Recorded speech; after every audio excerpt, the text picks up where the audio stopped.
Okay, so this is the 2007 Arctic 650 H1 Limited, and it is super hard to start in cold weather. Super hard to start if it sits around for a while. So I got to reading about forums and other things, and I guess there's the primer on it, and I didn't know about this, but I just wanted to show you guys in case there's somebody else that that has an issue or anything with it.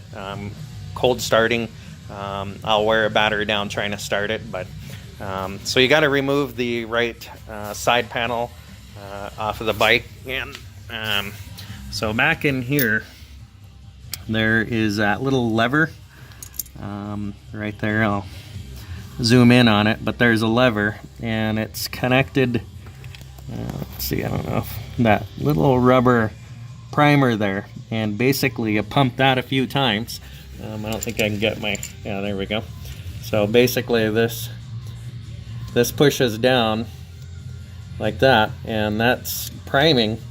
And once you do that, you can feel the resistance of the primer bulb as it fills with gas, but pretty stiff right now. So not stiff, but it's nice and smooth. But anyway, that's the primer to a 2007 Arctic, and it's kind of way in there. It's kind of an inconvenience. I don't know if it's an afterthought or what, but anyway, that's it.